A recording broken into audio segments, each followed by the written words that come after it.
État de l'Afrique de l'Ouest, le Sénégal s'étend sur une superficie de 196 722 km² et ne compte pas moins de 17 millions d'habitants. L'agriculture représente plus de 62% de son secteur primaire et emploie près de 70% de la population active. Je m'appelle Célestin Ndour, né à Mbour d'un père enseignant, qui est originaire d'un petit village de la région de Fatick où l'agriculture est la principale activité. Dans ce documentaire que nous choisissons de partager avec vous, il sera question de sa genèse, de son évolution, mais surtout de ses contraintes qui pourraient assombrir son avenir. L'agriculture sénégalaise face aux défis climatiques et à la dégradation des sols. Nawet bi ñëw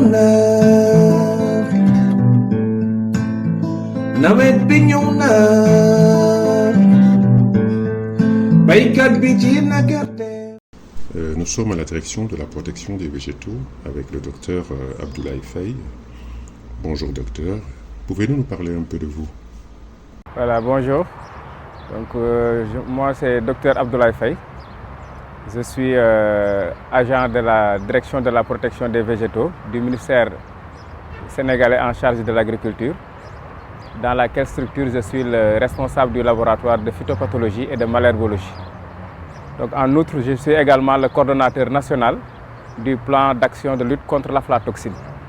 Donc, dans tout le territoire sénégalais, je suis le coordonnateur des activités qu'on mène dans la lutte contre l'aflatoxine au Sénégal. Merci docteur. Quelle est la structuration du ministère de l'Agriculture ainsi que les rôles respectifs? Oui, au niveau du ministère de l'Agriculture, il y a différentes divisions. Je dirais même différentes directions. Il y a 5 à 6 directions qui sont directement rattachées au ministère de l'Agriculture. La DPV fait partie de ces directions. On a la direction de l'agriculture qu'on appelle la DA, donc qui a son rôle bien spécifique. Il y a également la direction de l'horticulture, n'est-ce pas, la DEHORT. Il y a l'ISRA, qui n'est pas une direction, mais qui est un institut. Il y a un institut qui est rattaché au ministère de l'Agriculture. Maintenant, toutes les structures du ministère de l'Agriculture, chacune d'elles a un rôle bien déterminé. Par exemple, si vous prenez la direction de la protection des végétaux, la DPV, nous, notre rôle, c'est de combattre les nuisibles. Et si je parle de nuisibles, c'est un paquet dans lequel je mets tout. On a les ravageurs, on a les maladies, on a les mauvaises herbes. D'accord? Donc le rôle de la DPV, c'est de combattre les nuisibles qui peuvent provoquer des pertes de rendement au niveau de l'agriculture sénégalaise, mais également prévenir l'introduction d'organismes qui peuvent également nuire à l'agriculture. Si vous prenez une direction comme la DEHORT, la direction de l'horticulture, eux, ils s'occupent de tout ce qui est horticulture, que ce soit l'oignon, la pomme de terre, la tomate, les spéculations horticoles. Tout ça est géré par la direction de l'horticulture. Maintenant, si vous prenez les semences, par exemple, les semences, les intrants agricoles, ça c'est la direction de l'agriculture. Est-ce que vous voyez? Maintenant, ce qui concerne la recherche agricole, en général, est prise en compte par l'ISRA. Est-ce que vous voyez? Les technologies, l'amélioration des variétés, n'est-ce pas? Les recherches en laboratoire, tout ça, c'est l'ISRA qui est chargé d'effectuer ces travaux-là au niveau du ministère. Et quelles sont les grandes zones agroécologiques du Sénégal et les différents types de cultures qui y sont pratiquées? Bon, au Sénégal, on a 5 principales zones agroécologiques, donc à savoir la zone des Niayes, qui représente la bande côtière qui va de Dakar jusqu'à Saint-Louis, et qui est la zone à vocation horticole par excellence du Sénégal, qu'on appelle la zone des Niayes. Après la zone des Niayes, il y a le bassin arachidier, qui couvre toutes les superficies centrales, c'est-à-dire la région de Thiès, la région de Kaffrine, Kaolack, tout ça, c'est le bassin arachidier. Et les principales cultures qui sont effectuées dans le bassin arachidier, c'est naturellement l'arachide, mais il y a également les céréales, comme le maïs, le sorgho et le riz, qui sont pratiqués dans le bassin arachidier. Il y a également le Ferlo. Le Ferlo, c'est la zone agro-silvopastorale. Bon, avec en grande partie l'élevage qui est pratiqué dans cette zone. Ce n'est pas une zone à vocation agricole, mais néanmoins, il y a des spéculations qui sont pratiquées dans le Ferlo. Et principalement, c'est le Niébé. Donc, si vous avez la région de Louga et les alentours, la principale spéculation qui est pratiquée dans cette zone-là, c'est le Niébé. Vous avez également le delta du fleuve Sénégal, avec le riz. Le riz qui est principalement cultivé dans le delta du fleuve Sénégal. Mais ce n'est pas seulement le riz, parce que nous avons des spéculations horticoles, telles que la tomate industrielle, qui est cultivée dans cette zone-là, qui est récoltée et vendue aux agro-industriels, qui transforment la tomate dans cette zone-là. Mais il y a également l'oignon. L'oignon également est l'une des spéculations phares du delta du fleuve Sénégal. Donc la 5e et dernière zone agroécologique, c'est la basse et moyenne Casamance, avec également le riz qui constitue une des filières majeures au niveau de la Casamance. Par le passé, l'agriculture sénégalaise était florissante et le secteur de l'arachide était le moteur du développement de l'économie. Il constituait la majeure partie des revenus du monde rural. Depuis 2 décennies, on assiste à une véritable crise de ce secteur, avec des baisses de production considérables, tant en volume qu'en qualité. Les principales causes sont certes les contraintes foncières, le changement climatique, mais surtout et principalement les mauvaises pratiques agricoles qui ont progressivement mené à la dégradation des sols. Je m'appelle Magui Ndao, étant président du Conseil rural de Nguyen. Pouvez-vous me résumer l'évolution de l'agriculture depuis 1960 à aujourd'hui? Mon résumé, c'est très facile. Parce que moi, je suis né à Nganda. Mon père, il venait du Seine-Saloum, le Saloum, et il a fait la migration jusqu'à Nganda, et là, on est né. L'agriculture de Nganda, autant, on cultivait l'arachide et le sorgho. Avec les mêmes terres. Mais autant, on utilisait l'engrais chimique.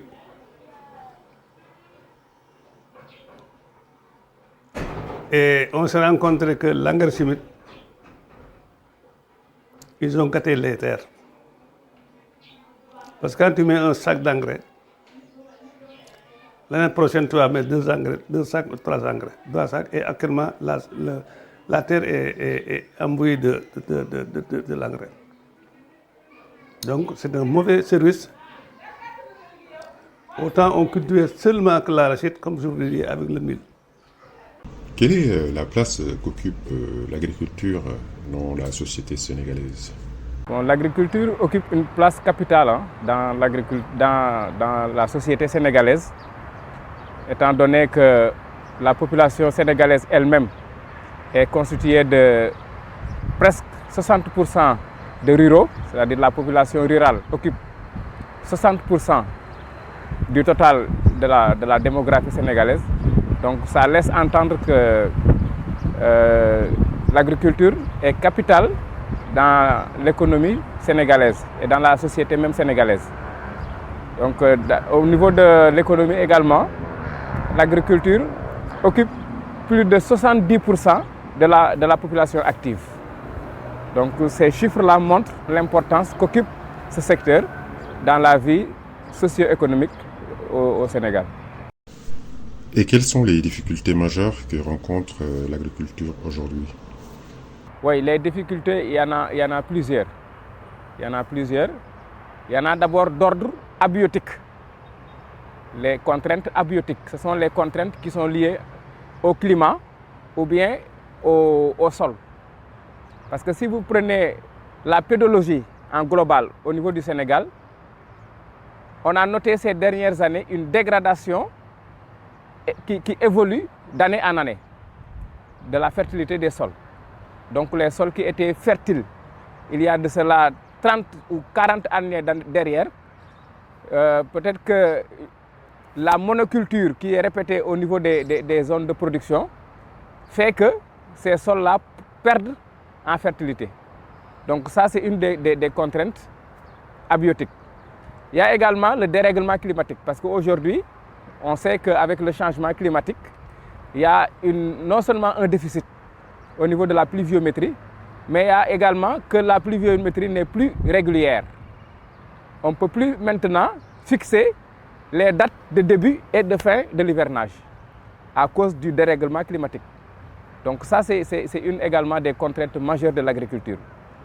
Si vous prenez également la zone des Niayes, on peut noter l'évolution galopante de l'urbanisation. C'est des problèmes liés au foncier. Maintenant, les producteurs n'ont plus de terre qu'ils peuvent exploiter pour l'agriculture, parce que l'urbanisation est en train d'évoluer d'une manière exponentielle, ce qui fait que les producteurs n'ont plus de terre à exploiter. Est-ce que vous voyez? Donc ça, c'est les contraintes d'ordre abiotique. Maintenant, il y a un autre type de contraintes qu'on appelle les contraintes biotiques, c'est-à-dire les ravageurs et les maladies. Ça également, c'est des problèmes auxquels sont confrontés les producteurs agricoles, parce qu'on a des maladies qui causent des pertes de rendement, des insectes ravageurs également, qui provoquent des pertes qui peuvent dépasser les 30% d'une récolte. Est-ce que vous voyez? Donc, à toutes ces contraintes-là, le monde agricole est tenu de trouver des solutions. D'accord, docteur, mais quelles sont les solutions concrètes qu'on pourrait apporter à la baisse des productions, tant en volume qu'en qualité?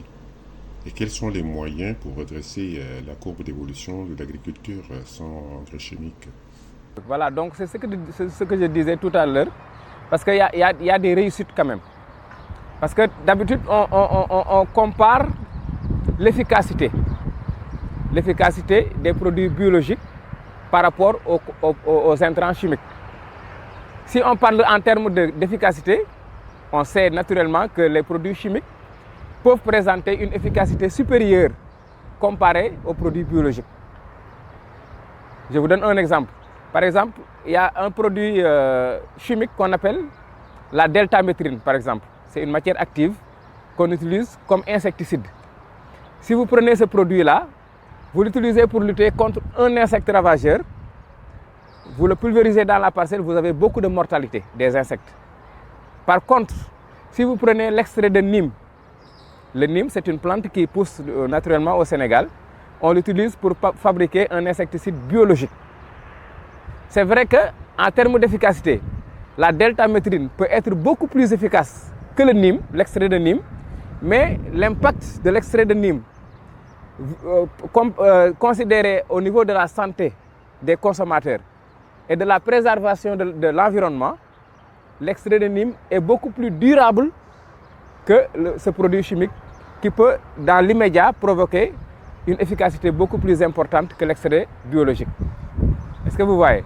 Mais en termes de santé des populations, des consommateurs, je pense que, et ça les autorités, ils sont sensibilisés par rapport à cela, que le fait de promouvoir l'utilisation des produits biologiques, cela pourrait contribuer significativement à renforcer la santé des populations, des consommateurs donc. Les agriculteurs ont toujours déploré la dégradation des sols. Ils tentent autant que possible d'y remédier avec l'épanchement d'engrais organiques tels que les fumiers et les composts. Mais ces derniers restent inaccessibles en quantité et en coût pour toutes les terres arables. Bien que conscients des dangers et conséquences des engrais chimiques, il reste hélas pour eux la seule solution pour des rendements significatifs.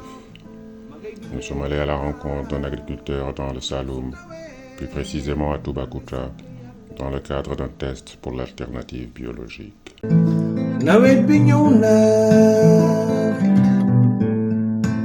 Je suis Dominique John, directeur à la retraite. Un paysan qui était devenu instituteur et qui n'a pas laissé cette activité d'agriculture durant toute ma carrière.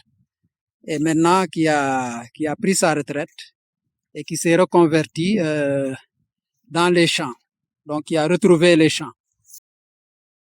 Vous savez que actuellement le problème que nous rencontrons aussi, c'est la pauvreté des terres et aussi l'épuisement. Et on peut le constater à travers les engrais que nous mettons dans nos sols d'une année à une autre et que les paysans ont du mal à acquérir. Et puis un sol qui a l'habitude de recevoir de l'engrais, alors l'année où vous n'y mettez pas d'engrais, donc ce sol devient plus pauvre que d'habitude. Voilà, donc je pense que le traitement bio, c'est la solution. Voilà, parce que c'est naturel, c'est bio et ça protège l'environnement. Mais docteur, les solutions actuelles proposées, à savoir les engrais chimiques, peuvent-ils être la solution, en sachant les effets néfastes qu'ils ont sur l'environnement et la santé des populations? Donc si on utilise les engrais peuvent contribuer à augmenter les rendements. Oui, par rapport à la santé des populations maintenant, il y a ce qu'on appelle la transition agroécologique. C'est quoi la transition agroécologique? Ce sont des méthodes culturelles ou bien des pratiques qui sont éco-soutenables qu'on peut identifier et recommander aux producteurs pour pouvoir remédier aux dangers liés à l'utilisation des pesticides. Par exemple, si on parvient à convaincre les producteurs de l'utilité du bio, des produits biologiques, cela pourrait éviter ce qu'on appelle les résidus de pesticides dans les aliments que nous consommons et qui proviennent de l'agriculture. Et ça, la DPV a pu effectuer un grand pas là-dessus parce qu'il y a beaucoup de produits biologiques actuellement que nous utilisons au Sénégal et qui sont destinés à remplacer les produits chimiques qu'on utilisait autrefois. Et cela pourrait contribuer à pouvoir vraiment assainir les aliments qui proviennent de l'agriculture. Nous sommes allés dans la zone agroécologique d'Nguéniène. Nous y avons trouvé des agriculteurs engagés dans l'agriculture biologique. Les jeunes de la localité ont choisi dans leur majorité de miser sur le maraîchage et l'exploitation de leurs terres agricoles. Rassemblés autour de coopératives pour unir leurs forces et leurs connaissances, ils ont su tourner le dos à l'exode rural et à l'immigration clandestine qui gangrène la société sénégalaise. Actuellement, à Ndianda, vous savez que nous, on a presque resté l'arachide, le mil, pour faire le maraîchage. Actuellement, au nord de Ndianda, on ne voit plus les gens, les gosses qui ont exercé pour aller à Dakar. Tous sont fixés à Ndianda, à cause de l'oignon. Mais actuellement, avec l'oignon, on utilise encore l'engrais chimique. Et pour 2 ans, quand tu n'utilises plus l'engrais chimique, on n'a pas de bonnes relations. Mais surtout l'année dernière, lorsqu'on nous avait aidés avec le bio pesticide, on n'avait pas beaucoup de choses. Mais actuellement, je sais que ça nous a tellement rapporté plus que l'engrais. Donc actuellement, on a tendance vraiment à que on nous aide pour faire de quelque sorte que on remplace cet engrais chimique. Primo, ce n'est pas bon pour notre santé.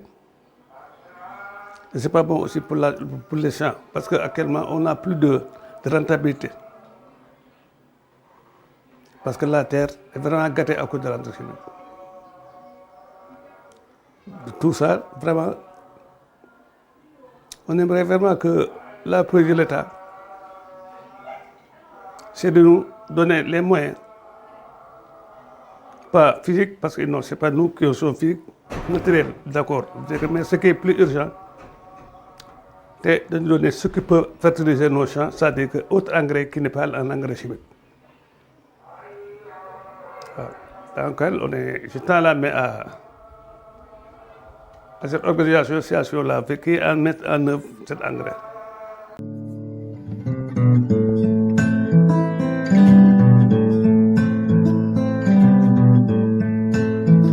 nawet bi ñëw na. Bonjour, quel est votre nom? aleykum salaam man maa ngi tudd Aliou Dione nekk béykat ci village bi ñuy wax Ndianda ci commune Nguéniène. Depuis quand êtes-vous cultivateur? Oh man ci béy laa juddu parce que man maa ngi juddu 1961 boobu ba léegi damay béy defuma leen mbéy rek lay def. Et quel type d'engrais utilisiez-vous?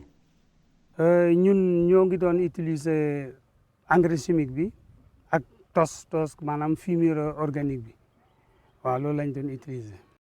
Depuis quand utilisez-vous l'engrais biologique avec ABC? daaw lañ ko commencé ci lañ ko vulgariser mais vraiment ñun dañoo rëccu sax li ñu ci amoon li nga xam ne dafa ndawoon parce que am na ay reportage yu ma defoon envoyé woon naa leen ko da ngay gis gerte bi mooy gën a rafet sax engrais chimique bi. Et quel est son nom? Vitalis. Donc il y a une différence entre l'engrais biologique et l'engrais chimique.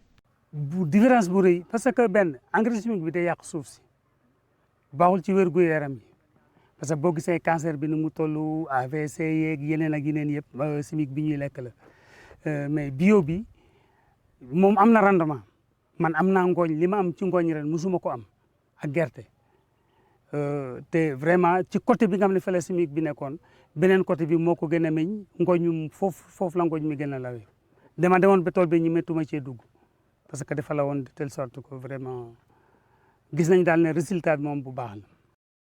Pensez-vous qu'avec cette solution biologique, vos rendements seraient meilleurs?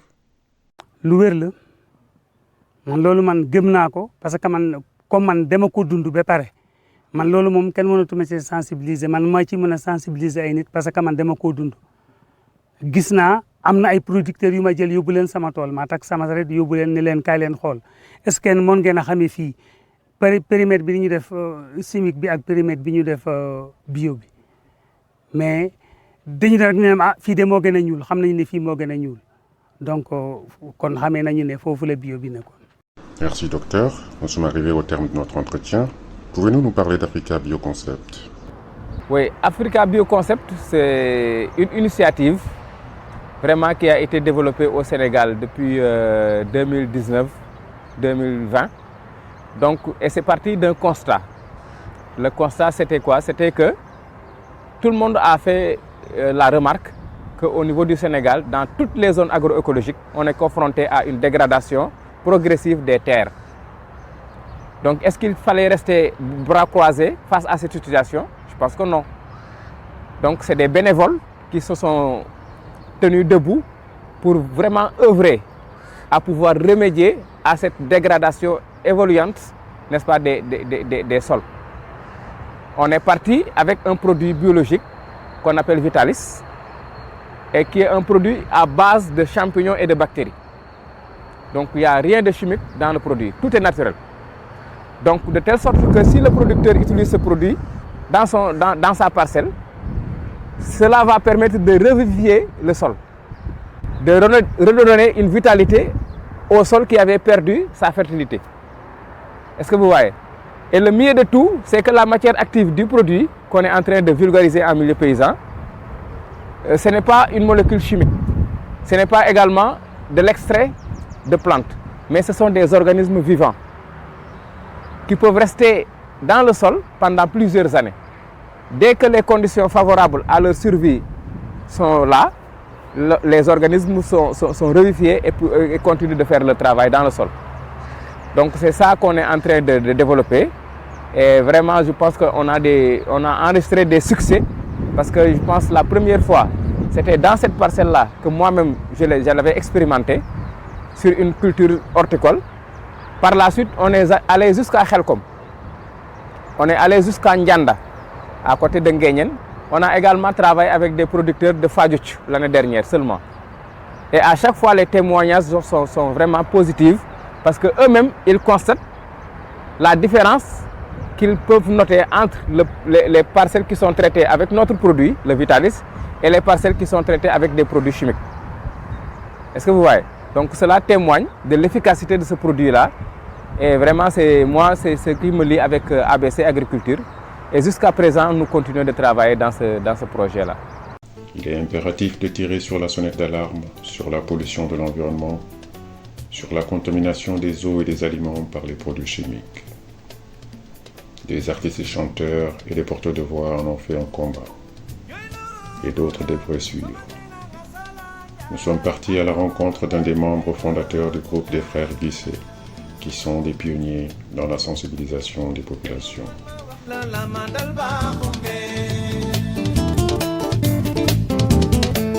Nous sommes avec Cher Guissé du groupe Frères Guissé, artiste chanteur et militant écologiste. Bonjour Monsieur Guissé. Pouvez-vous nous parler du festival de l'environnement que vous organisez annuellement au Parc de Hann et quelles sont vos motivations?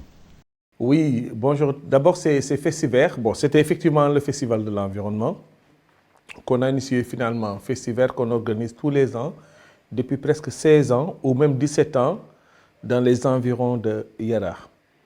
Ce qui nous a motivés et inspirés à créer ce festival, c'est que nous habitons dans une zone à Dakar qui est à Hann, Yara, qui abrite plus de 70% des industries de Dakar et aussi surtout de transformation de produits halieutiques qui sont au bord de la mer sur les 14 km en forme de banane de la baie de Hann et qui polluent gravement la zone. Et aujourd'hui, la baie qui était la plus belle baie du monde il y a plus de 30 ans est devenue la plus détériorée.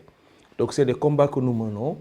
Ça nous a inspiré de créer ce festival et vraiment de le faire un festival pour alibi d'inviter le public à venir écouter, mais en profiter pour les sensibiliser sur ce fléau qui est la pollution, se battre pour la dépollution de la baie, qui est ce combat vraiment pour maintenir l'environnement propre. Félicitations pour cette très belle initiative. Et menez-vous d'autres activités également sur le terrain? Oui, vous savez que le festival, c'est toujours un week-end qui tourne autour de la Journée mondiale de l'environnement qui est le 5 juin. Donc c'est souvent avant ou après, ou des fois délocaliser un tout petit peu, je veux dire la date un peu éloignée en octobre. Mais il y a des concerts, on invite beaucoup de groupes à venir jouer, faire des concerts sensibilisés. Mais à côté de cela, il y a des formations, il y a des panels, des conférences que nous organisons, des rencontres entre industries et donner à un certain niveau les entreprises les plus vraiment solides en matière de protection de l'environnement. Mais surtout, inciter la population à consommer bio. Consommer bio et aussi encourager ou s'engager à sensibiliser les cultivateurs à utiliser des produits, vraiment essayer de cultiver bio. Donc ça, tout est des sensibilisations, des organisations pour maintenir vraiment la santé de la population et maintenir l'environnement propre. Donc c'est les 3 jours du festival, qui se passe souvent. Les agriculteurs peuvent et doivent jouer un rôle crucial dans la lutte contre les changements climatiques.